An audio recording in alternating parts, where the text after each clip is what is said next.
어떻게 한 주간 또 잘 지내셨어요? 네. 더워서 그죠?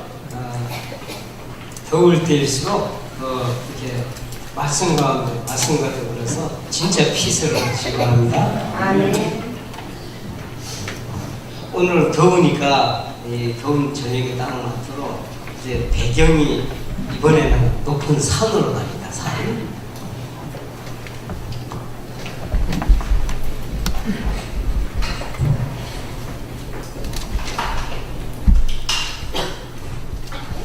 아직도 이 그림 이해 못하시면 안 되겠죠? 자, 여기 이점에서 뭐가 그려지는 거 알겠죠? 이거 뭐죠?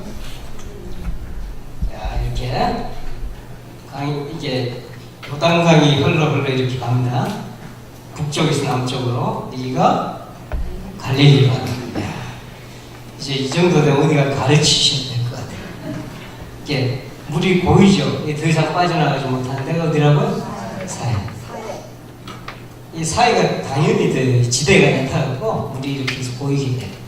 묘한거는 이 정갈이 일어나니까 쌓여도 넘치지 않죠. 그래서 소금 기둥 이야기 나오죠. 이 주변에 소금 기둥이 그래서 많은 거예요. 자, 지난주에 이야기는 이 정도에서 이 정도. 지금 가이사랴 빌립보 발음이 좀 힘든데 가이사랴 빌립보. 근데 날씨가 덥다 보니까 오늘 좀 더 위로 가야 돼요. 북쪽으로 가면 산이 큰 산이 있어요. 약 2,500m 해발 2,500m 이상 되는 그 산이 하나 있어요. 그 산의 이름이 뭔지 혹시 아세요? 좀 더 올라가야 됩니다. 헬몬이라고. 헬몬. 이스라엘, 지금 현재 이스라엘 안에서 가장 높은 산이라고 하면 이 헬몬 산을 얘기해요. 아마도 이 산이 오늘 등장하는 이 산이 이 헬몬 산에서 일어난 일이 아닐까 이렇게 생각합니다. 사실상 여기 가이사랴 빌립보도 이 헬몬 산의 일부예요. 이 산이 상당히 지대가 넓은데 그래서 초입에 해당하는 부분이에요. 이 예수님 제자 셋을 데리고 이렇게 올라가잖아요. 그래서 오늘 이야기는 산을 중심으로 산 위에서 일어난 일과 산 아래에서 일어나는 일이 이렇게 구성이 되어 있어요. 자, 우리가 이제 마가복음 전체가 몇 장이라고요? 16장. 이제는 어디가 가르치셔야 될 것 같아요. 이제 하산하셔야 될 것 같아요. 그죠? 16장인데 반을 딱 쪼개면 8장이 되죠.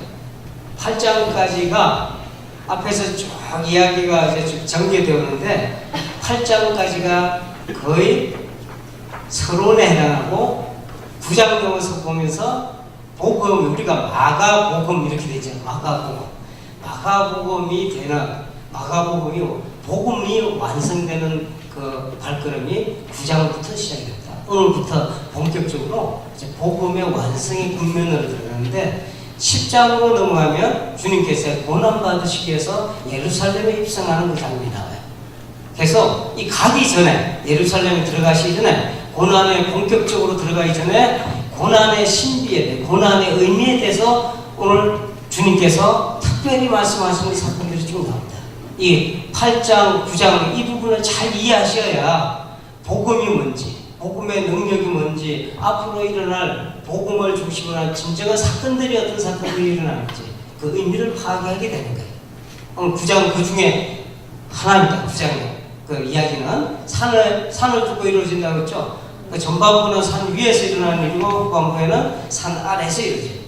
약 2,800m가 높이라고 그러니까 시원하겠죠. 거기 가면은 시원하다고 춥다고 그래요. 어떤 데는. 그래서 여기서 산 위에서 어떤 일이 이루어졌는지. 자, 오늘 본문 말씀 보니까 엿새 후에 이렇게 들어가요. 엿새 후에. 무엇으로부터 엿새 후일까요? 성경을 딱 연결해야 되는데 지난주로부터 우리가 엿새 후에 지금 뭐였나? 맞아요? 딱 맞네. 엿새 후에. 그 엿새 후가 아니고 근데 비슷해요. 지난주 우리 뭐에 대해서 공부했죠? 지난주 그죠? 지난주에 가이사랴 빌립보에서 예수님한테 베드로가 멋진 고백을 하잖아요. 뭐라고 고백했어요? 주는 그리스도였습니다. 이게 정확한 고백을 했다. 그래서 어마어마한 칭찬도 받고 칭찬도 받았는데 순간 하나님의 뜻을 알지 못하니까 뭐가 돼요? 사탄이 돼버려. 사탄아 불러가라 이렇게 하는 아주 정반대의 경험을 베드로가 하잖아요. 그죠? 하늘을 여는 열쇠까지 가졌는데 열쇠를 가진 사람이 순식간에 사탄이 될 수도 있다. 상당히 생각을 해보셔야 돼요. 그 사건이 있은 후에 엿새후에 이 산에 세 사람을 데리고 올라갑니다. 세 사람. 누구? 베드로, 야고보, 요한. 이 세 사람은 우리가 12명의 제자들 중에 핵심적인 제자들이에요. 그래서 이렇게 데리고 올라갔습니다. 그런데 여기에서 제자들이 놀라운 광경을 목격하게 됩니다. 예수님의 외모이죠, 외모. 이런 일은 처음 있는 일이에요. 예수님의 외모가 이 겉모습이 변형이 되어버렸어요. 얼마나 거룩하게 이게 변모됐든지 입으신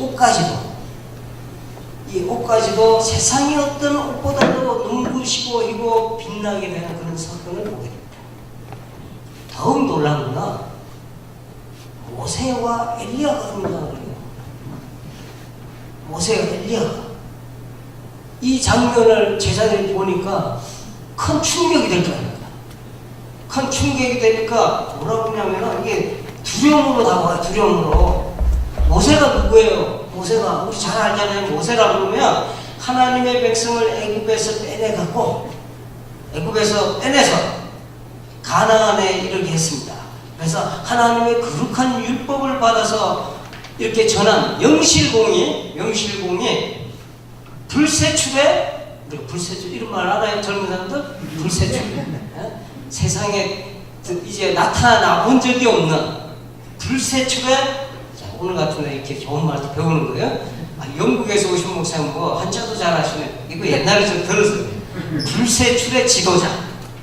정말로 이때까지도 존재하지 않았던 명실공히 불세출의 이스라엘의 지도자 이 모세가 등장을 했단 말입니다.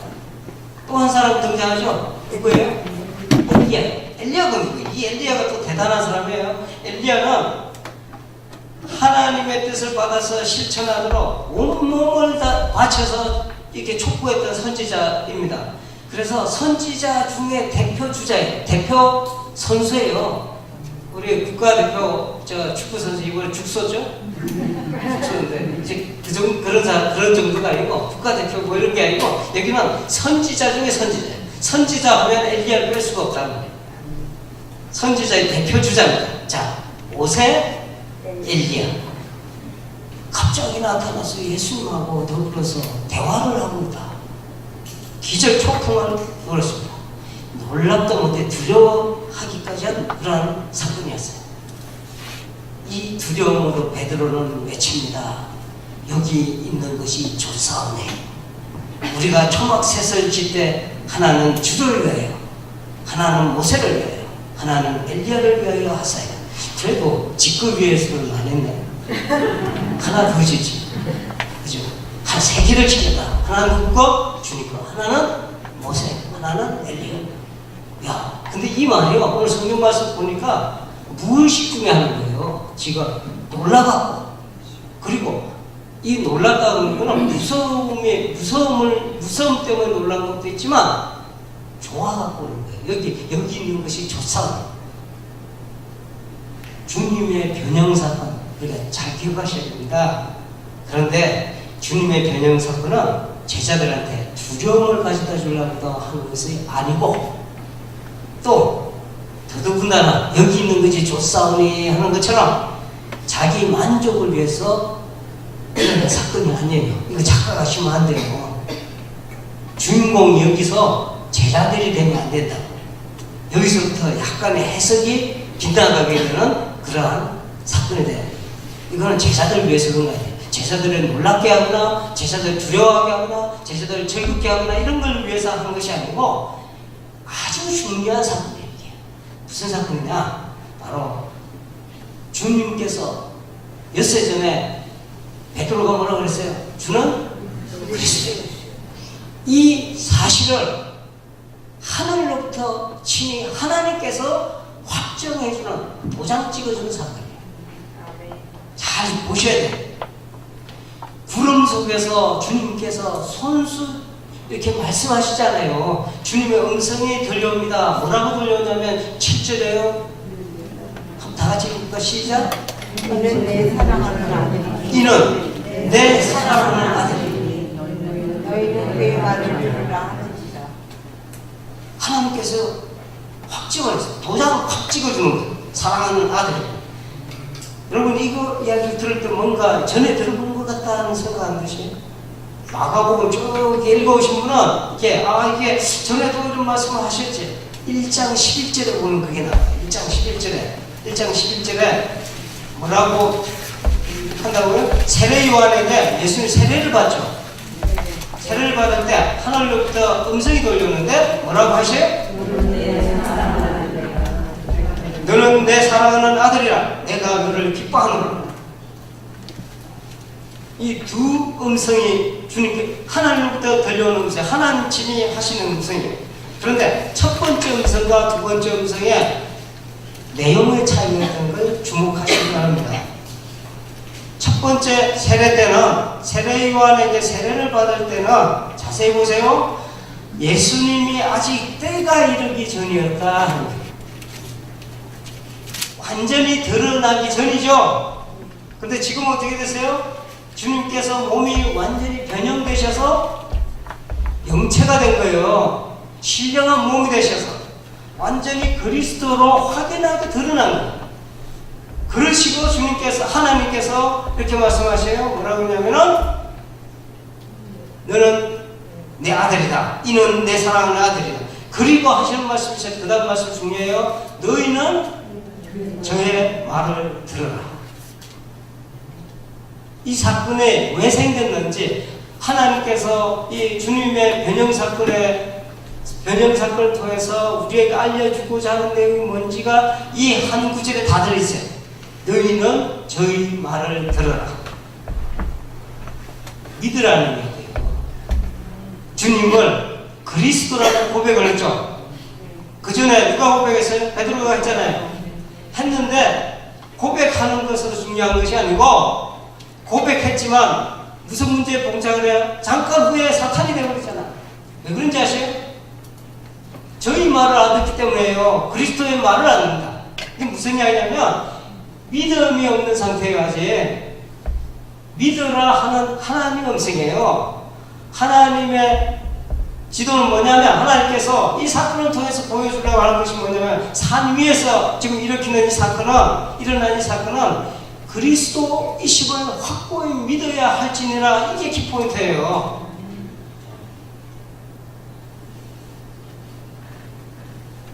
예수께서 변화되신 사건을 우리가 그 놀라운 영광의 순간에 취해갖고 여기가 좋사오니 초막셋을 짓고 이렇게 하는 것이 아니다. 이걸 위해서 일으킨 사건이 아니고 이 사건은 예수님이 잘 들으세요. 율법의 지도자가 누구예요? 모세죠. 율법과 예언이 줄기차게 증거해요. 두 사람이 와서 뭐 했겠어요? 모세가 율법의 대표 선수 모세, 예언자의 대표 선수 엘리야. 뭘 하기 위해서 나타났겠어요? 그리스도임을 증거하는 거예요. 중요한 것은 상징적인 사건입니다. 이때까지 구약에서 쭉 증거해오고 구약에서 이렇게 이야기해온 바 율법과 예언서잖아요. 율법과 예언서. 구약 전체가 율법과 예언서인데 여기에 모든 내용들이 어디를 이야기하고 있느냐면 주님은 그리스도시다. 할렐루야. 자 보세요. 하늘의 음성이 그치고 그들을 둘러싼 구름이 그쳤을 때 누구만 혼자 계셨어요? 예수님 혼자 계시잖아요. 다 사라져요. 다 사라져요. 율법도 사라지고 예언서도 사라지고 뭐만 남아요? 예수님의 복음만 남게 되는 이 사건이 그 산 위에서 일어났던 놀라운 사건의 핵심입니다. 그런데 모든 사람이 예수 그리스도의 복음을 믿고 따라야 되는데 이렇게 주님 하나님께서 말씀해 주셨는데 주님께서 산에서 내려오게 돼요. 이때 중요한 말씀을 한 말씀 하시는데 세 제자들한테 세 명의 제자 누구? 베드로, 야고보, 요한. 이게 뭐라고 말씀하시냐면 이상한 말씀을 툭 던지시는데 9절 한번 읽어볼까요? 시작.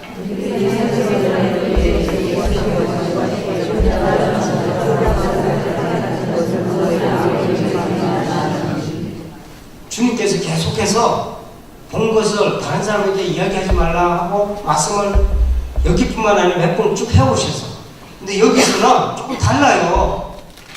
시기가 결정되어 있다. 비밀을 지키는데 언제까지? 여기 뭐라 그랬어요? 죽은 자 가운데 살아날 때까지. 그전에는 그런 말씀 안 하셨어? 잘 보셔야 되죠? 이 한 구절 그냥 놓치시면 안 돼. 오늘 조금 어려울 수도 있는데 잘 쫓아오셔야 돼. 이해 안 되면 손 들고 잘 이해 안 간다고 말씀하셔야 돼요. 그냥 고개 끄덕끄덕 하면 제가 다 이해하고 넘어갈 거예요. 자, 언제까지? 그래요, 맞아요. 죽은 자 가운데 살아날 때까지, 구체적으로 그때까지 그 이야기는 뭐냐면 복음이 완성되는 시기가 뭔지를 가르쳐 줍니다. 복음이 언제 완성돼요? 십자가에 못 박혀 죽으시고 사흘 만에 그때 완성되는 거예요. 그런데 제자들한테 의문점이 다가왔어요. 이게 빅 퀘션 이런 게 생겼다고. 내려오는데 이 말씀을 듣고 난 뒤에 자, 이제부터 읽으면 성경이 무슨 소린가 잘 모르는 내용들이 쭉 나와요. 예수님하고 제자들의 대화가 나와요. 이 대화를 오늘 잘 이해하셔야 되는데 이게 참 중요한 대화인데 이게 무슨 이야기인지 잘 이렇게 기억을 하셔야 돼요. 자,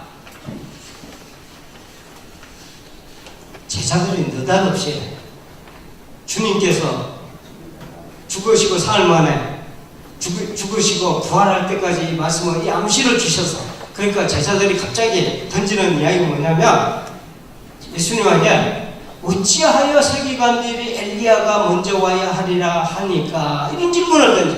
이게 도대체 무슨 말이야? 왜 이 질문을 했을까? 한 번도 생각도 안 해봤는데 하면 할 말이 없어. 지금 한번 생각해보래. 왜 이 질문을 던졌을까? 느닷없이 인자가 고난받고, 그죠? 다시 살아날 때까지 아무 이야기 하지 마라, 이 이야기 주고받는데 제자들이 갑자기 왜 서기관들이 엘리야가 먼저 와야 된다고 이런 이야기 왜 던졌을까요?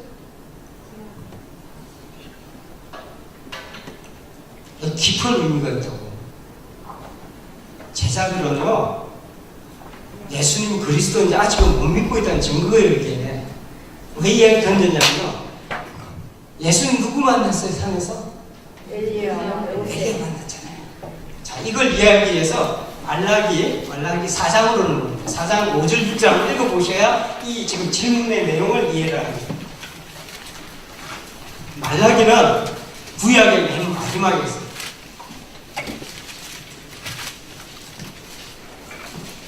4장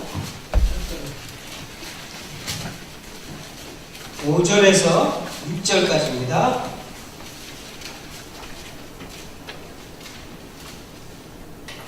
시작.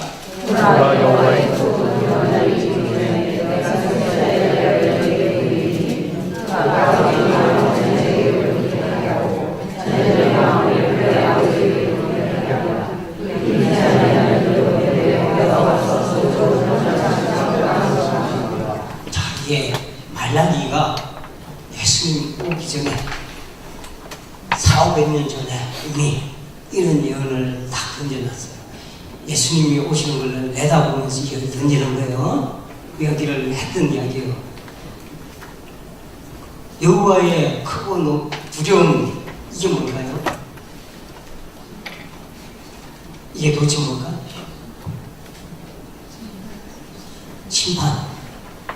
심판일 수도 있어요. 야, 심판이라고 말한 분은 엄청나게 더 깊은 게, 이거 그렇게 설명을 해드릴 수도 있는데, 여기서는 예수님 오시는 사건을 얘기해. 메시아가 오시는 사건. 메시아가 오신 사건이 심판하고 맞아떨어져도 틀린 건 아니에요. 예수님 오셨는데 오시기 전에 누가 온다? 엘리야가 온다고 했죠. 그래서 느닷없이 질문을 던지는데 이 질문을 제자들이 던진 배경이 있어요. 이게 무슨 뜻이냐면 산에서 누구 만났어? 엘리야를 만났잖아요. 근데 분명히 말씀에는 누가 나왔어요? 누가 먼저 와요? 엘리야가 오고 예수님이 와야 되잖아. 맞죠? 그런데 오늘 지금 산에서 무슨 일이 벌어졌어요? 예수님 오고 엘리야가 어떻게 했어요? 나타나서 이따가 잠깐 있다가 갔잖아요. 여기 보니까 와서 예비하고 회개의 선포를 할 사람이 엘리야예요. 회개를 회개하라고 선포할 것이다 이런 이야기예요. 지금 예언이. 그런데 선포해서 안 했어요. 안 했어요. 지금 제자들이 뭘 묻느냐 하면은 엘리야가 왔는데요? 엘리야가 왔는데 이 일을 하고 메시아가 와야 되는데 당신이 먼저 왔으니 그리스도가 아니지 않습니까? 하는 이야기요. 무슨 이야기인지 알겠어요? 아멘. 왜 이 이야기를 던지느냐? 어제는 무슨 이야기 들었어요? 주님한테? 고난 받겠다고 했잖아요. 사흘만 죽고 부활하는 거 관심도 없어요. 여기서 고난 받고 죽겠다는 이야기를 들으니까 심사가 틀린 거예요. 아시겠어요? 심사가 틀려 있다고. 그런데 들여다보고 엘리야도 보니까 먼저 왔다 갔는데 지금 저기 왔다 갔지 않니? 이 이야기 던지는 거예요. 이거 내용을 잘 모르면 이해가 안 됩니다. 그 다음에 주님께서 여기에 대해서 설명을 해주셔. 아주 재미난 설명을 해주셔. 이 이야기를 자세히 들여다보면 참 재밌는 사건이에요. 지금 주님의 답변이 쭉 나오는데 12절에 나옵니다. 12절. 주님께서 뭐라 하세요? 시작.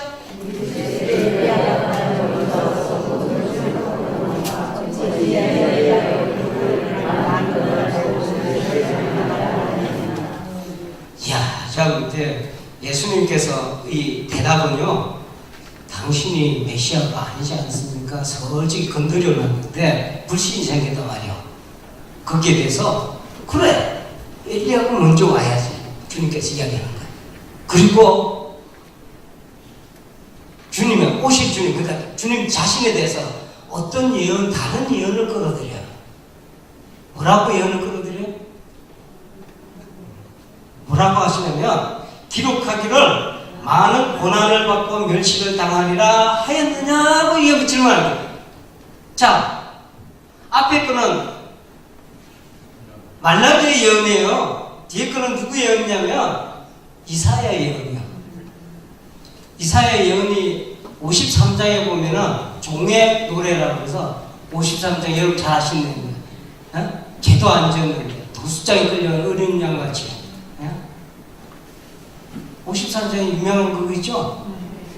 그 예수님 그대로 이야기합니다. 그대로 어린 양이 도수장에 끌려가는 것처럼 잠잠히, 그죠? 그 죽으러 가는 그 모습을 보면서 그대로 묘사를 해놨어요. 이거를 주님께서 끌어들이는 거예요. 자, 네 말이 맞아. 너희들 말이 맞아. 엘리야 먼저 와야지? 그리고 이런 예언도 있지? 하고 이야기하는 거예요.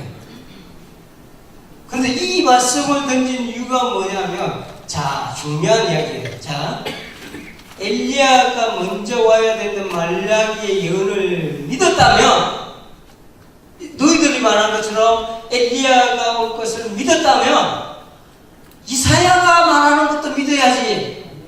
맞아요, 안 맞아요? 맞아요. 주님께서 이렇게 말씀하세요. 그래 놓고 엘리야가 온 사건에 대해서 어떤 다른 해석을 주십니다.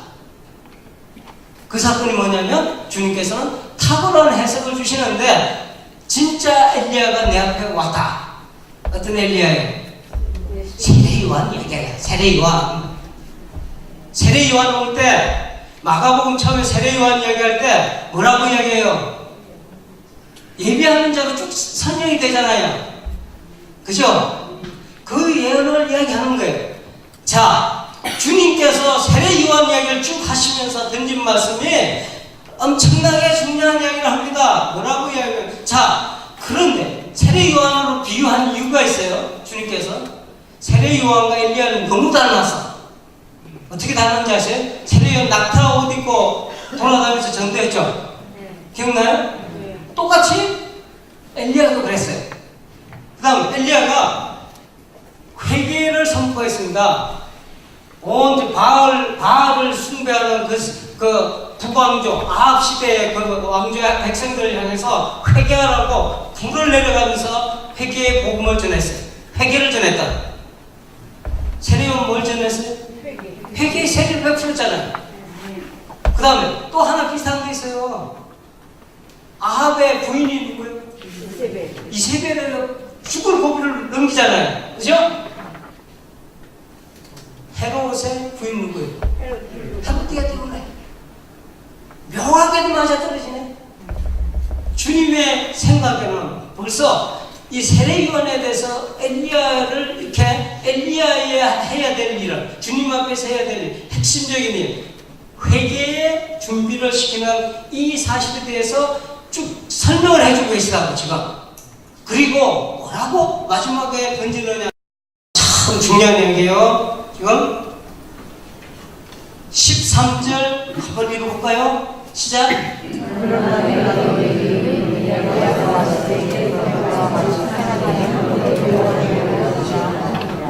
어떻게 대우해요? 함부로 대우하는.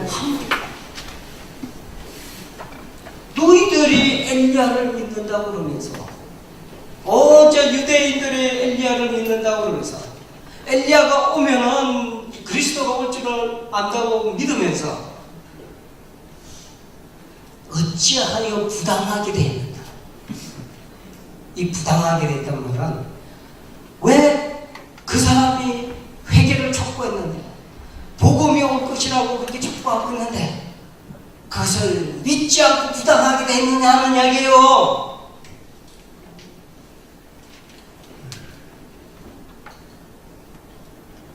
부당하게 복음이 와 있는데 복음에 대해서 예배하라고 하는 이 엘리야의 이야기를 듣지도 않으면서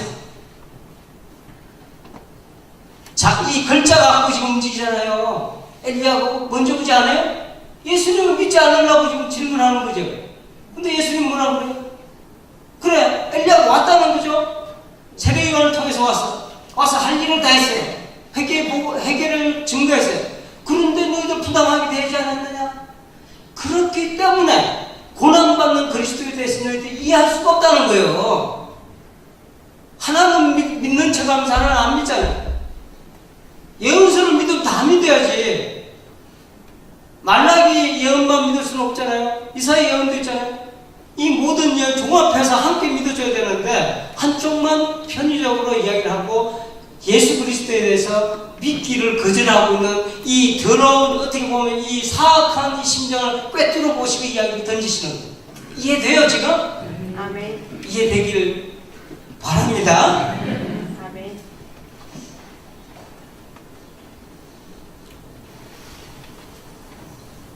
우리는 회개의 마음으로 복음을 준비해야 됩니다.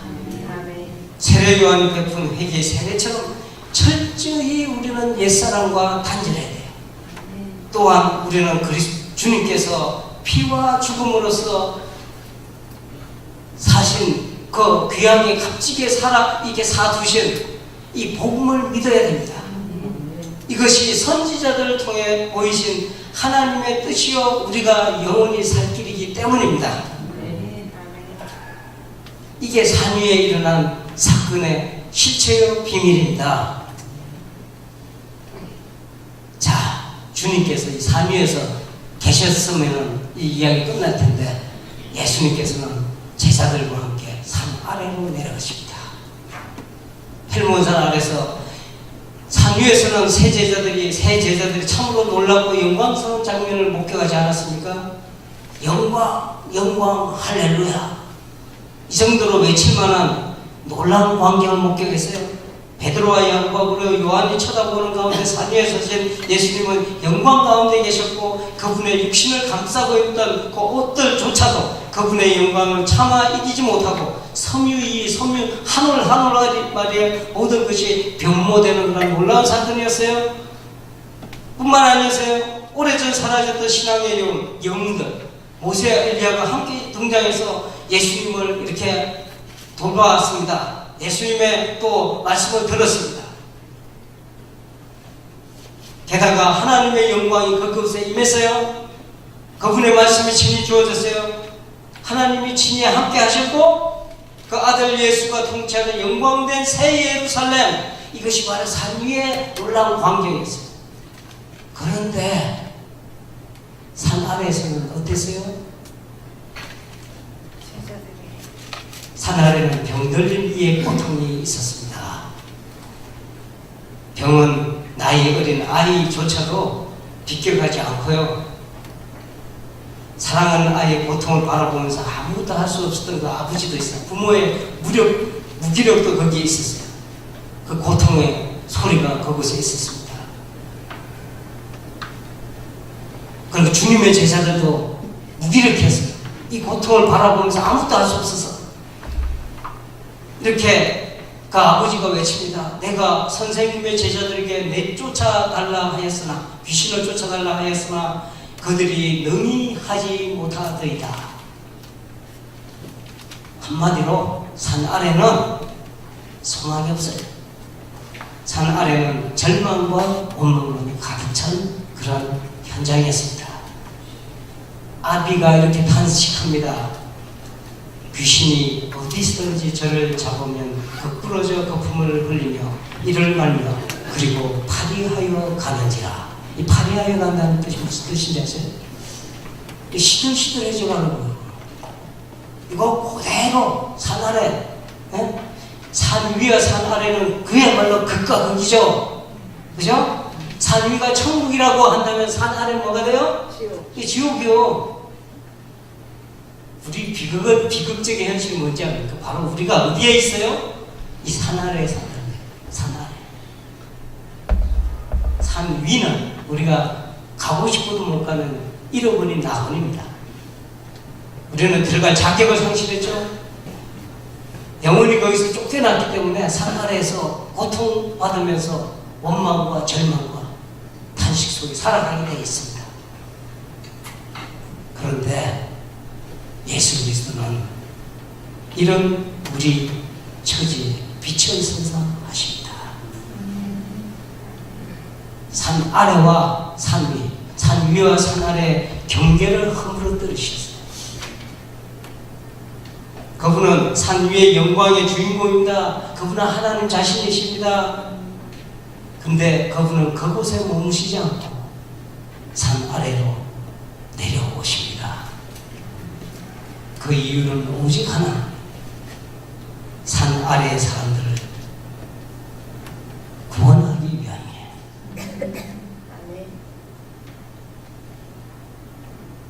그래요. 주님은 이 산 아래에 사는 사람들을 산 위로 인도하기를 원하십니다. 이를 위해서 이분이 앞으로 하실 일이 뭐냐면 산 아래로 가서 우리는 도저히 감당할 수 없는 처절한 고통을 주님께서는 하나하나 안으셔야 됩니다. 몸을 찢고 피를 흘려서 생명 한 올까지도 다 우리를 위해 버리셔야 우리에게 삼위로 향하는 길이 열리기 때문입니다. 바울은 이런 예수를 바라보면서 이렇게 외칩니다. 이제는 전에 있던 멀리 있던 너희가 그리스도의 예수 안에서 그리스도의 피로 가까워졌느니라. 그는 우리의 화평이신지라 둘로 하나를 만드사 중간에 막힌 담을 하셨습니다. 불행히도 제자들은 이런 그리스도를 아직 알아보지 못합니다. 주는 그리스도라고 고백을 했어요. 그러나 명확하게 알지 못하기 때문에 아직 무언가는 보이긴 보이는데 나무 짝대기 같은 것만 이렇게 보입니다 하고 외쳤던 맹인의 이야기처럼 여전히 그렇게 살아가고 있습니다. 사람들은 예수님의 제자들한테 무엇인가 기대하고 있어요. 귀신을 쫓아내주기를 기대하고 있었어요. 그런데 귀신을 쫓아내고 그 복음으로 그 사람들의 영혼을 인도할 능력이 없습니다. 왜 그런지 아십니까? 그들은 아직도 귀 멀고 눈이 먼 상태이기 때문에 복음이 곁에 있는데도, 복음과 함께 있는데도 복음을 믿지 못하기 때문입니다. 주님께서 뭐라 탄식하세요? 믿음이 없는 세대여, 내가 얼마나 너희와 함께 있으며 얼마나 너를 참으려. 주님은 자신의 복음을 완성할 때가 가까웠음을 이제는 알고 계십니다. 얼마 후에 처절하게 십자가에 못 박혀 죽으실 것을 다 알고 계십니다.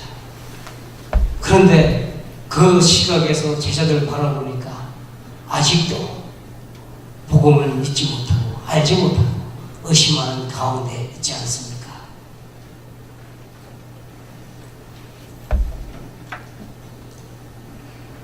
주님은 인내심이 대단하시고 이런 제자들임에도 불구하고 이런 우리들에게도 불구하고 주님께서는 복음을 믿는다는 것이 무엇인지 보여주시기 원하십니다. 그래서 귀신 들린 아이를 치유하는 과정을 손수 보이시기 시작합니다. 그를 내게로 데려와라. 예수님에게 나오니까 귀신은 아이를 넘어뜨리고 거품을 물게 하고 뒹굴게 했죠. 이런 일이 처음 있는 일이 아니에요. 귀신은 오래전부터 아이에게 들어가 불 속에도 던지고 물 속에도 던져 죽이려 했어요. 예수님께서 이런 정황을 모르실 리 없어요. 이미 다 알고 계십니다. 그런데 상세하게 그 상태를 다시 물어봐요. 그게 깊은 뜻이 계십니다. 주님은 어린아이의 귀신 들림을 통해서 모든 인간의 정황이, 우리가 겪는 모든 정황이 바로 이와 같다는 것을 백일하게 드러내시는 거예요. 우리는 누구도 예외 없이 공중자분 권세자분 자에서 사로잡혀 있고 우리의 죄와 허물로 인해서 죽음의 권세 아래 놓여 있다는 사실을 주님께서 그대로 보여줘요. 귀신 들린 아이의 아비처럼 이렇게 외칠 수밖에 없습니다. 무엇을 하실 수 있거든 우리를 불쌍히 여기사 도와주옵소서.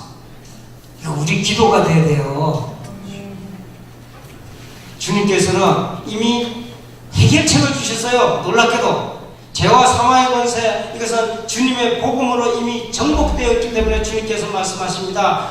할 수 있거든요. 무슨 말이냐? 믿는 자에게, 누구한테? 믿는 자에게는 능치 못함이 없느니라. 복음을 믿는 자, 그에겐 더 이상의 저주가 없습니다. 그는 하나님의 아들이 되었기 때문입니다. 사망이나 생명이나 천사들이나 권세자들이나 현재일이나 장래일이나 능력이나 높음이나 깊음이나 다른 어떤 피조물이라도, 세상의 어떤 피조물이라도 우리를 우리 주 예수 그리스도 안에 있는 하나님의 사랑에서 결코 끊을 수 없습니다. 그러므로 우리는 이렇게 외칩니다. 내가 믿나이다. 나의 믿음 없는 것을 도와주소서. 우리가 이제 달려가서 모였습니다. 이 놀라운 광경을 보기 위해서 모였습니다. 복음의 능력을 보이시기 시작합니다. 여기엔 두 가지 의미가 있습니다. 왜 예수님이 이렇게 공개적으로 보이셨는가? 첫째는 주님께서 복음을 믿는 자에게 임할 축복을 모든 이들이 이제는 공개적으로 알게 하기 위함이었어요. 이제는 모든 사람이 알아야 합니다. 또 다른 이유는 제자들이 귀먹고 눈먼 상태를 함께 치유하기 위해서 이렇게 이 사건을 통해서 불러 모은 겁니다. 그리고 주님께서는 귀신에게 명합니다. 뭐라고 명했습니까? 말 못하고 못 듣는 귀신아, 내가 내게 명하노니 그 아이에게서 나오고 다시 들어가지 말라. 이 명령은요, 잘 보세요. 아이에게 들린 귀신에 속한 것만인가, 귀신에게만 하는 것이 아니고 복음에 대해서 아주 귀먹고 눈먼 제자들을 향해서 하는 얘기가 여러분을 위해서 든지 말이에요.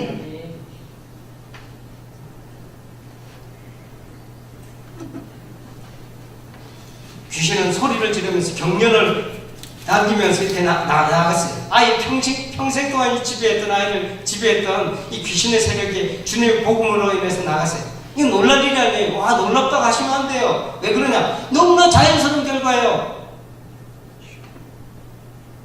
아이는 이미 죽은 자 같다고 그랬잖아요. 그래요. 악한 세력이 나가는 일, 죄의 세력과 단절하는 일, 이 일은요 옛사람의 죽음을 의미합니다. 죽어야 돼요.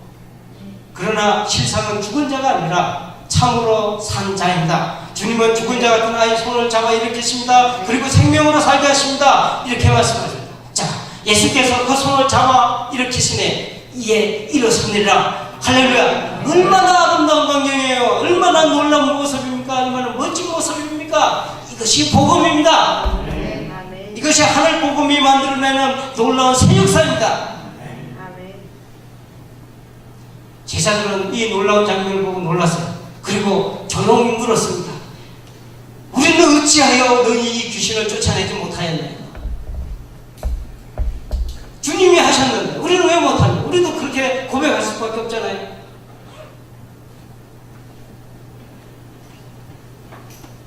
제자들의 의문은 당연한 줄 몰라요. 제자들이 이미 귀신을 축출할 수 있는 능력을 받았어요. 예전에 받았어요. 그 능력도 그들이 복음을 전한 현장에서 직접 경험도 해봤어요.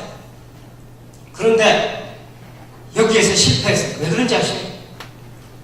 그것은 귀신을 쫓아내는 궁극적인 능력은 어떤 개인의 능력이 아니라, 잘 들으세요, 복음을 믿는 능력 때문입니다. 복음을 믿기 때문에 그렇지, 예? 제자들이 능력이 있어 쫓아내는 게 아니에요.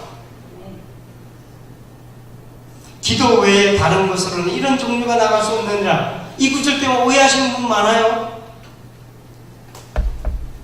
다른 성경 사본들 있죠. 다른 거 이제 성경 사본들. 이 성경이요, 이제 이 본문이 하나만 있는 게 아니라 사본들이 많아요. 성경 연구할 때, 이 성경 학자들이 연구할 때 하나만 보고 하는 게 아니고 이제 다 여러 사본들 비교 검토를 합니다.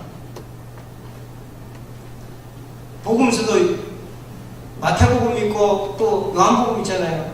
또 누가복음도 있잖아요. 이거 다 이렇게 검토를 같이 해야 돼요.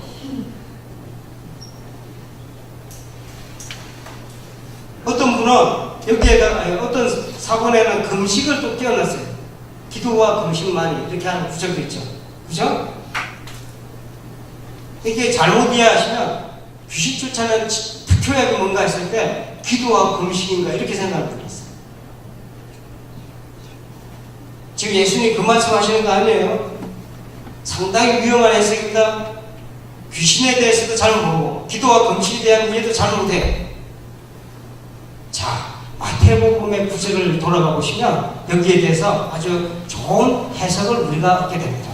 마태복음은 제자들이 귀신을 쫓아내지 못한 이유에 대해서 이렇게 설명해요.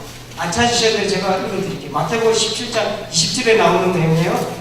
한번 더 찾아보려면 그럼 17장 20절. 오늘 요것만 하고 끝냅니다. 17장 20절.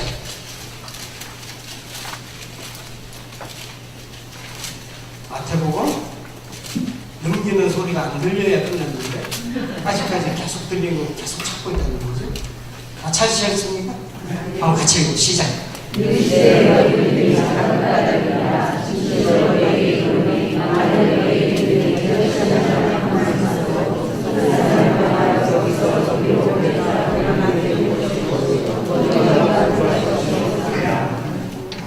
제자들이 가진 문제는 뭐냐면 그리스도의 복음 안에 굳건한 믿음의 틀을 내리지 못했기 때문이에요.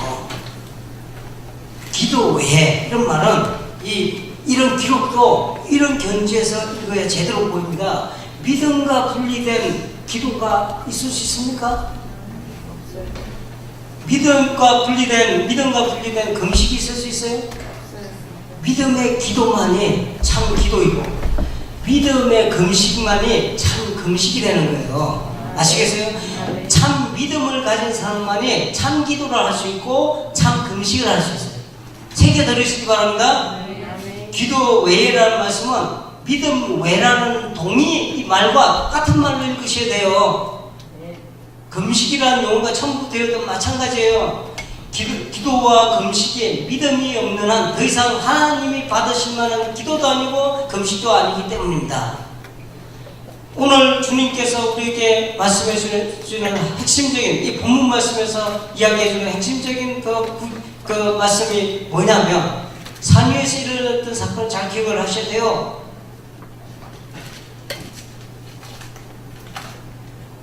제자들에게 필요했던 건 뭐냐면 선지자들이 예언한 그리스도, 우리를 위해 피와 살을 찢으시고 사흘 만에 부활하신 그리스도의 복음을 믿는 믿음입니다. 이 믿음을 가지시기 바랍니다. 이 복음 안에 믿음으로 터 내리시기 바랍니다. 뿌리 내리시기 바랍니다. 그럴 때 죄와 사망의 세력이 떠나가고 주님께서 일으키시는 새 생명을 맛볼 수 있을 것입니다. 그러므로 우리는 이 시간 이렇게 외쳐야 됩니다. 내가 믿나이다. 나의 믿음 없는 것을 도와주소서. 간절한 기도가 여러분의 것이 되시기를 축원합니다. 기도하시겠습니다.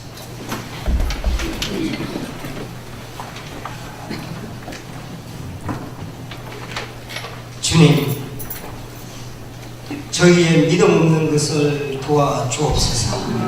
오늘 이 시간 주님이 그리스도이심을 참으로 믿습니다. 제 심령을 다해 믿습니다.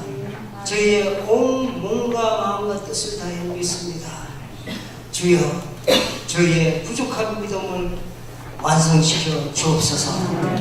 오늘 이 시간에 고개 숙인 형제 자매들, 주님의 복음 안에서 이렇게 엎드려 기도할 때, 엎드려 금식할 때 능력을 더하여 주시고, 복음의 능력이 각자의 삶에서, 가정에서, 그리고 모든 걷는 그런 가운데서 나타나게 하여 주옵소서. 죽음자 같았던 그런 문제들이, 이 문제들이 풀어 헤쳐지는 놀라운 경험들을 오늘 고개 숙여서 간절히 믿음을 구하는 이들에게 나타날 수 있도록 하나님 축복하여 주옵소서. 감사드렸고 예수님의 이름으로 기도드립니다.